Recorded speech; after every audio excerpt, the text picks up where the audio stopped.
Welcome to the very first Nasty Metal podcast of the year 2022.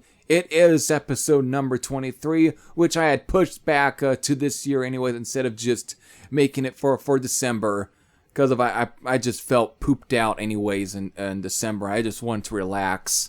So there we go. Again, it is of course the first episode of the new year, and just like I did with the episodes for the year, for the Nasty Metal podcast episodes of 2021, I had introduced music for that year. And so what better way to kick off, at least for just to really introduce the Nasty Metal podcasts into, of course, just to shoot these into the new year of 2022, then to, of course, introduce some new theme music for these episodes. And the music, of course, is by a band called Tattoo, and the song is called Red Light, which is off of their first full-length album, Blood Red. So that's where it's taken from. So there we go. And as far as the topics, I've got some lighthearted topics and some kind of sad topics, and I'll get into those as soon as possible. But anyways, I wanted to at least run through what is the scheduling for, at least for the what could be the scheduling for the coming weeks as far as Album of the Week episodes are concerned. Since I had kicked off the Album of the Week series for this year with, of course, the first album by a Dutch death metal band, Sinister, Cross the Sticks. For this upcoming Album of the Week episode is going to be a Album of the Week episode on Blue Oyster Cult's debut album, which has already reached its 50th anniversary. But I just want to run through some of the other Album of the Week episodes I've got planned for at least February here. So I already mentioned the first Blue Oyster Cult album, but for Monday, this February the 7th, it is, of course, pretty much at this point is the final Van Halen album, A Different Kind of Truth. That pretty much reaches its 10th anniversary, I believe. Its 10th anniversary. So that's going to be an Album of the Week episode. That's for February, Monday the 7th. And then, of course, Monday, February 14th is, of course, an Album of the Week. Right now, it could very well change. But so far, it seems to be Mechanics by UFO, since that's reaching its 40th anniversary. However, that can very well change. So it's up in the air if I want to actually have that to be, the Album of the Week episode for February the 14th. Again, for Monday, February 14th. Then, of course, what I've got planned for February, Monday the 21st. It, of course, is the second and final album by Glenn Evans' CIA, Attitude, since that's pretty much going to be reaching its 30th anniversary, or is already, who knows when. There was never really a definitive month, or day or something that has been said, even though we know it was released in 1992. But that's going to be the episode for February, Monday, the 21st. Then, of course, for Monday, February 28th, it is, of course, and this could also change too, but it's One Vice at a Time by Crocus. That could change, but so far that seems to be what's on the table. So there we go. So that's pretty much for all of the content for at least the Album of the Week episodes for February. So there we go. As far as album reviews, so far, right now, there's not really definitive albums or even EPs I'm going to be reviewing within February, but definitely the big ones I will be reviewing is, for one, the new Saxon album, which I've already have pre-ordered, so that's going to be a review. I will definitely review Rock Believer by Scorpions. I will even review Electric Warfare from Deathhammer, which is their brand new album. I'll definitely review that one. I'm also going to try and even get around to reviewing the newest Tokyo Blade album. I'm going to try and get around to as much of the albums that are released within January and February as much as possible. So there's definitely going to be some album reviews in February, so don't worry about that. I've got all that covered. It's just that who knows when, what albums I'm going to be focusing on, when those days are to be, So all that is really not definitive right now, but we'll see. But that's about it. And also whatever, when it comes to either collection update videos or other kind of various ones, I might have some up my sleeve. I've got plenty of ideas for different topics for this year. So whenever I get around to some of those, I will. But I've got some already on the, at least on the back burner right now. But I'm not going to go through them right now because I don't feel like it. But I've got various different topics for videos that I might end up doing at some point in time this year. But right now, they're all on the back burner. So we'll see. Alright, so again, this is the brand new year of 2022, and even though you at least just hope that the first month of the new year is going to be at least a fine month. I mean, we have no Capitol riots, there's none of that that happened this month, none of that. We at least don't have a whole lot of BS that at least is ridiculous.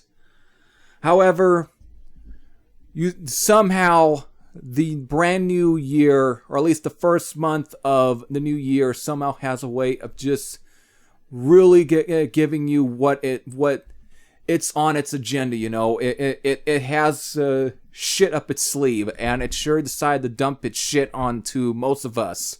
Because we somehow lost already a lot of famous people this month already. However, I'm only going to mention two, and it's definitely one that's music related. And I'm talking about, of course, Burke Shelley of Budgie, and then, of course, Meatloaf are the only two really that is one of those that I think are definitely well talking about for this one. First off, I'm just gonna really start, at least bring up Burke Shelley anyways, of Budgie. He was, 71 years old, but the thing is, he was dealing with a lot of health issues for over the years. He was not in good health. He seemed to have been in really bad shape. That's why he pretty much had to retire Budgie in many ways, because he couldn't really perform to the standards that he used to, and it was just sad. It was just like he was deteriorating and everything, and it was just sad to see. But the day was going to come anyways, and I really got into Budgie in 2016 when I got the that MCA years box set, which only just focused on everything from Never Turn Your Back on a Friend, In for the Kill, and of course Bandolier. Those are the only three albums, because it didn't include the first two albums, which being, of course, the self-titled, I believe it was self-titled, and of course Squawk. It didn't add those two, which I think was a shame. It would have been a great 5-disc set, because of those are really some of the most solid albums from Budgie, even though I do have soft spot for albums like, for example, again, like Power Supply, and goddamn, I'm already forgetting one of the other albums anyways, from like 1978, Melt the Ice Away, I think it's where the songs came from, which is a song that Megadeth actually had covered. But still, it's just, I got heavily into them that year, and of all the 70s hard rock bands, Budgie was really one of those that really quickly became one of my absolute favorites, because of, we're talking about a band that, while definitely kind of came in just around the right time, it was the right timing, because bands like Black Sabbath, and even then, Led Zeppelin and Thin Lizzy and Uriah Heep, Deep Purple, especially that era of Deep Purple, they were just coming in. They just fit right in. If anything, that they just added to the explosion of there. That really kind of helped really develop what heavy music was in that period. and became one of the most influential bands, especially on the new wave of British heavy metal movement. I mean, even somehow adapting to a bit of that sound in the early 80s a bit, at least only for one album and one EP. But they really kind of were seen as the bridge, at least or I wouldn't say the bridge, but just the band that just really kind of helped spearhead that whole movement that eventually a band like Motorhead definitely even took even further, that they were definitely the most up there as one of the more influential bands besides like Judas Priest and that. It's like Budgie were up there. They were definitely metallic sounding for their period, especially if you listen to some of the songs off of, like, for example, Never Turn Your Back on a Friend, which again, Bread Fan, which Metallica covered. Then, of course, Breaking All the House Rules off of Bandolier, and the whole Napoleon Bona Parts 1 and 2 songs. And, of course, even some of the songs off of End for the Kill, like, they were very metallic sounding, even though you can tell they were very 70s. But there was at least a little bit of an edge to them that at least sounded very metal-like for their period. Especially of at least of the 70s hard rock bands. They definitely had a very metallic edge that somehow seemed to have been overlooked whenever people really talk, or at least whenever magazines or even certain, journalists, whatever they like to refer them, and when they would do specials on TV about the beginnings of heavy metal that began in the 70s, that began, the whole explosion in the 1980s, somehow Budgie always somehow was only talked about in breath, but not really in full. It's not like very hot. It was very cold in a way for whenever they would get mentioned. And I think it was very much a shame because Budgie, they definitely were one of those bands that really kind of helped shape up the sort of sound that became metal in the 1980s. Like them and Judas Priest and early Black Sabbath and those like that.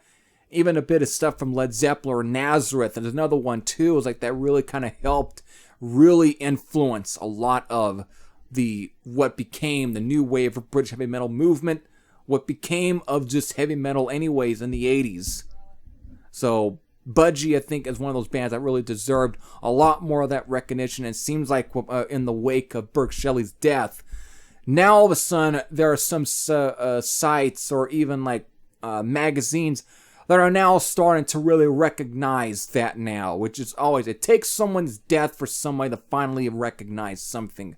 And I think it's one of the most worst kind of type of journalism or something I've always fucking hated. And I think it's like, why can't you recognize their brilliance when these guys were alive? Why do you have to start recognizing them when they are dead?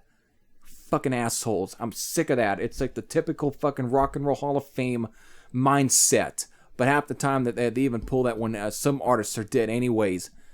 I think it's ridiculous. Still though, it's just one of those where it's like I couldn't get. I mean, we lost a couple of members of Budgie within the year or so already. Was it last year? Like one of the drummers. I think it was 2 years ago. I think it was. But it was just crazy. It's like now all of a sudden we then lose one of the main factors, one of the main guys that really held that band together. That pretty much was Budgie. That was Burke Shelley. He was Budgie. Even though Tony Borge, I think, deserves a lot of credit too. His guitar tone and everything just added to the sound of Budgie.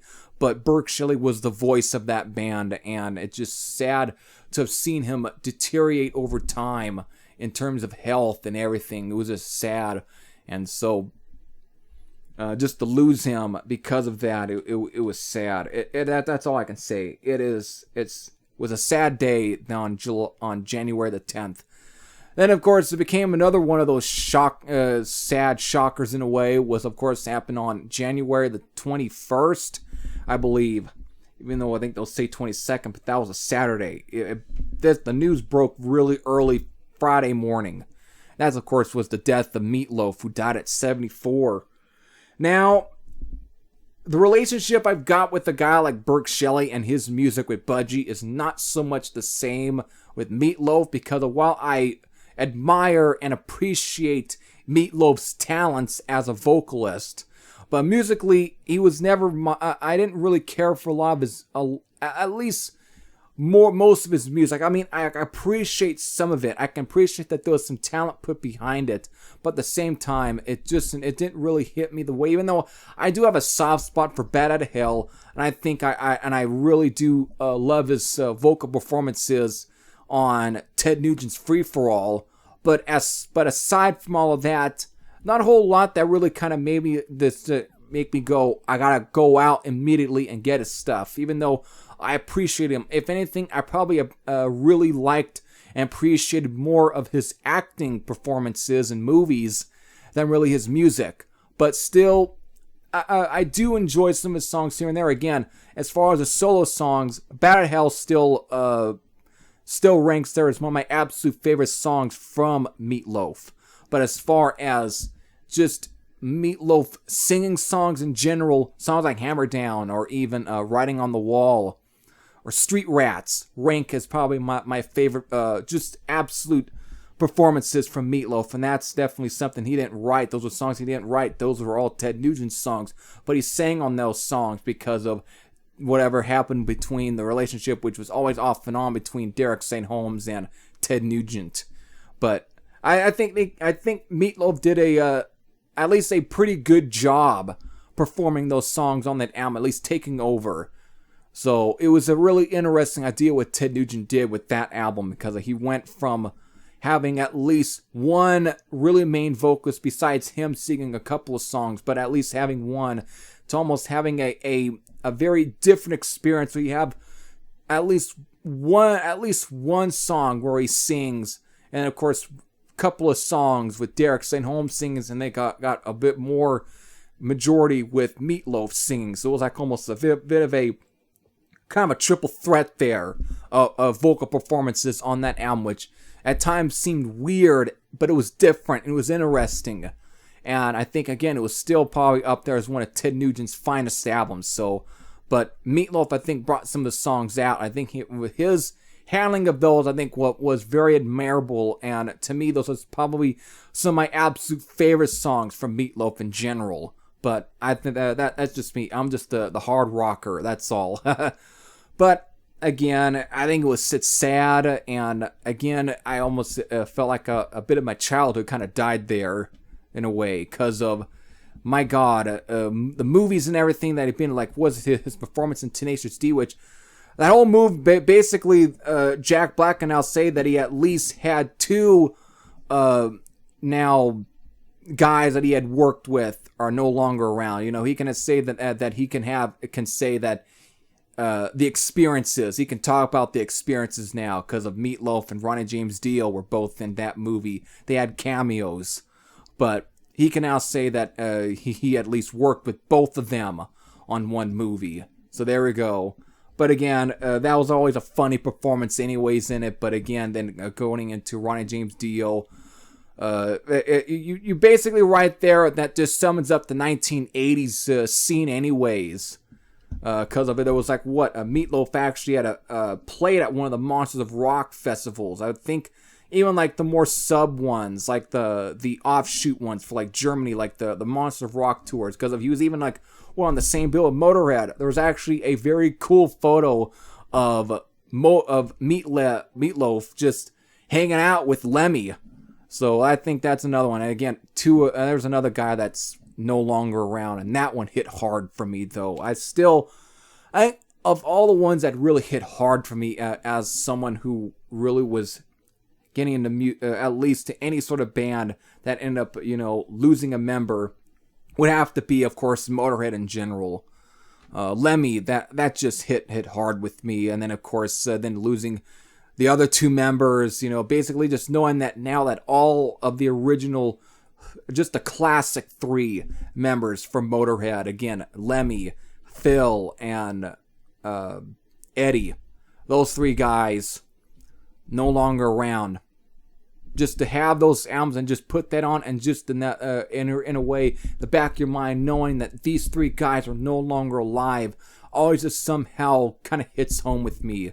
Even though I wish I never got to see them, and I never got to see any of the original guys due to my age, but just to think, it's like these guys are just no longer alive. It's like, it's one of those really surreal experiences, but it happens. It's going to happen over time. So I'm probably not the only one who kind of has that kind of same sort of experience when listening to certain records, knowing that, oh shit, most of these guys are dead. It's kind of it's really one of those really surreal experiences. Yeah, but still, it's one of those. I've always admired Meatloaf's his old personality at times. I always kind of appreciate some of him anyways, but still, music-wise, not all this stuff really kind of made me kind of jump up and wanted to go, out searching for a lot of his sounds. But the thing is, the reason I only own a copy of Bad at Hell is mostly because of there's a lot of sentimental value to that album with me, and I don't want to go into a lot of it, even though, again, it just holds a lot. The thing is, though, I would listen to the first song all the time. It was just be the title track. It was really the only song off that album I really fucking loved. But still, there's at least once in a while, if I actually want to at least revisit some of my childhood, that is an album that I will go for just because it holds some sentimental value to me. So that's all. Still, just really thinking about it, it's like just losing Burke Shelley and Meatloaf in the same month is just one of those kind of crazy experiences, and very sad though. But it is what it is. You're gonna lose. I hate you don't really, or you're not supposed to really think about the whole overall topic of just losing someone, or at least anyone this year, but it seems like it's becoming a reoccurring thing now with every year, at least with just each year, is that knowing that there's probably going to be some artists, or at least, that are probably going to end up going anyway this year. And I think it's going to be a theme already this year, just like the previous years, is that I think we're going to be losing more and more of the legendary artists of the past. We're going to lose some more this year, but at this point, it's like one of those mysteries on which ones. And that's the thing I don't want to think about, even though knowing there's always that little back of my head that's going, which one? So it's one of those really crazy things to even think about, and it's not something you're probably never supposed to. But at the same time, knowing the theme of every year and how predictable the shit can be, it's one of those where like you kind of in a way you don't want to, but at the same time you're gonna be losing one of the guy, at least a musical artist that you grew up loving, you might have seen in concert already. You're going to lose them. You're going to lose that chance to see more of them. You're going to lose the chance of hearing anything more from them. You're going to lose the chance to really be in the presence of their personality and everything. You're going to lose that. And that is what is going to end up happening this year. And you're going to end up somehow, you don't want to expect it, but you're going to expect it, and it's going to suck. So that's what I think that is going to be one of the most biggest downers for this year 2022, is because you're going to lose that personality. So that's the thing that I don't want to think about, but it's going to happen, and you don't want to, but it is. So that's where I think it is going to be with this year again, and it sucks. So we're going to have, once again, by the end of the year, you're always going to have a lot of people, well, fucking 2022 sucked. Even though everyone's been saying that about the past couple of years. You might as well just say the decades have been sucking fucking shit. They've sucked shit. Because things are just not the way that they used to be. But it's somehow, you kind of have to find a way on coping with that and just living with that. What we are living now is becoming the new normal, and that's the thing we kind of just have to live with. We're never going to get at the classic days back. We're never going to. So if I hear one more time about somebody going, oh, the year 2022 sucked, it's because of course, we're not living in the prime days anymore. It's a newer timeline. Get over it. So again, I just see that every time we hit the end of a year, it's like the barrage of comments all the time. They did it with 2019, did it with 2020, 2021. It doesn't matter what fucking year, you're always gonna have a lot of comments saying, oh, this year sucked. Oh, it sucked. Goddamn, I'm glad that 2022 is over. You might as well just say, I don't want to live in this decade anymore then. If you're just going to keep pulling that, just say, I don't want to live in this world anymore. It's fucking ridiculous how every time I hear these people go on to fucking Twitter or Facebook and say how they say the years suck when it's like, of course. But you say that for every year, so what's the point? You might as well, again, just say, I don't like living in this decade anymore. I want to live anymore. You might as well just say that, because I think it's just becoming very, very obnoxious to the point where I think it becomes very entitlement, that you can't just expect every year to be what you want it to be. If anything, I'm just one of those that just would rather be along for the ride. Yes, I want things to get better, but at this point, at this time, is anything going to get better? Who knows? But at the same time, I don't want to have a very nihilistic point of view about everything. I think it's really one of the worst mindsets of everyone. I don't want that. I'd rather just go along with whatever is going on. Just flow along with it.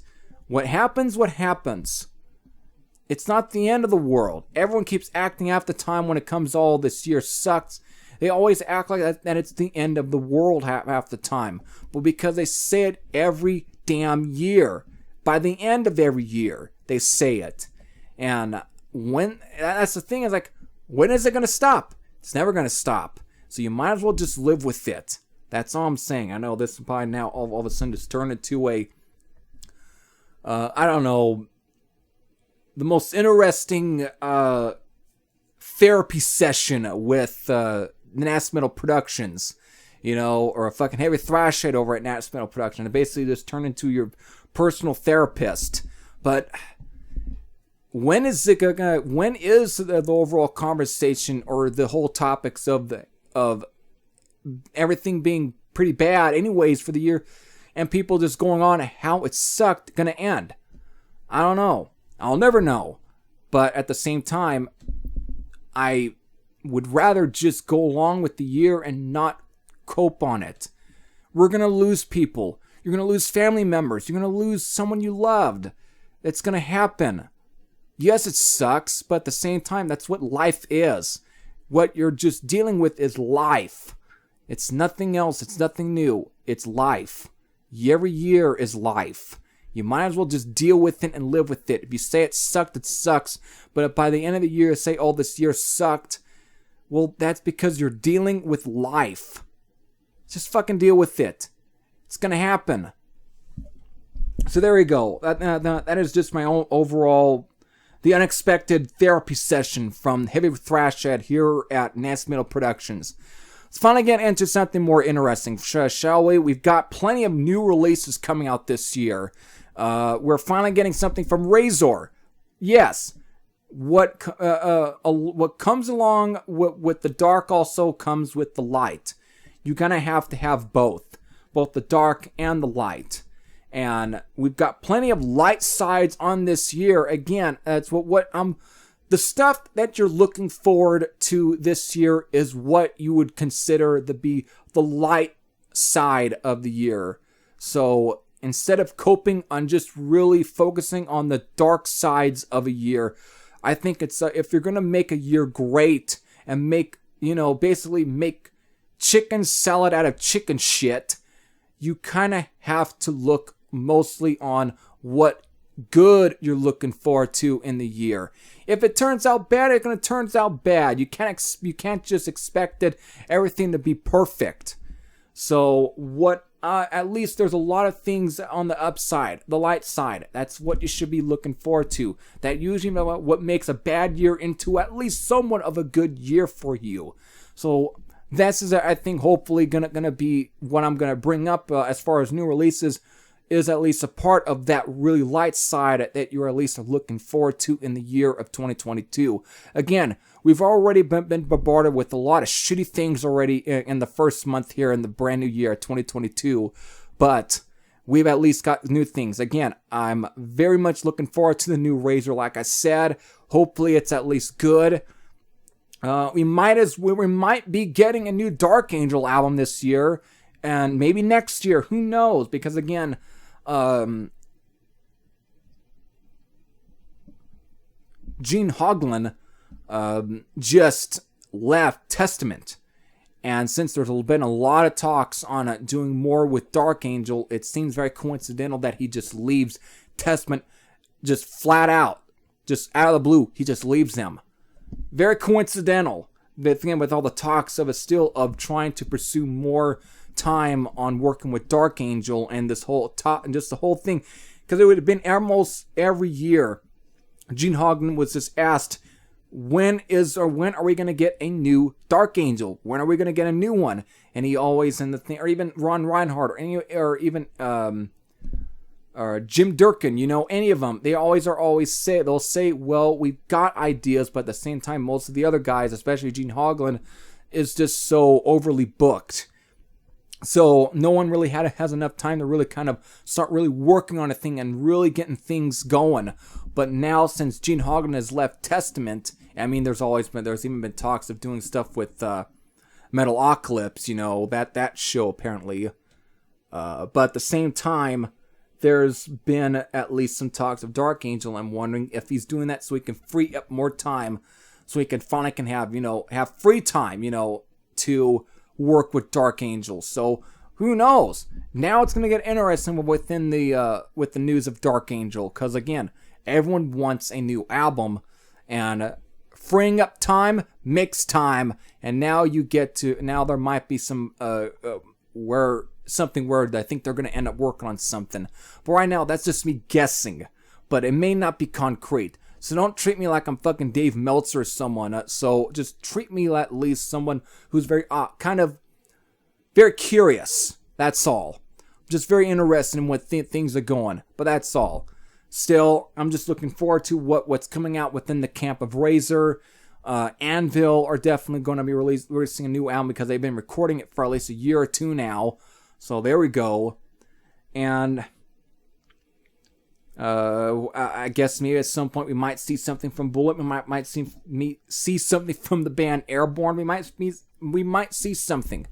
I'm really optimistic on what brand new shit's coming out this year, and already we're getting stuff from Razor, so it's very cool. So alright, there's your light side of everything of this year. Anything else?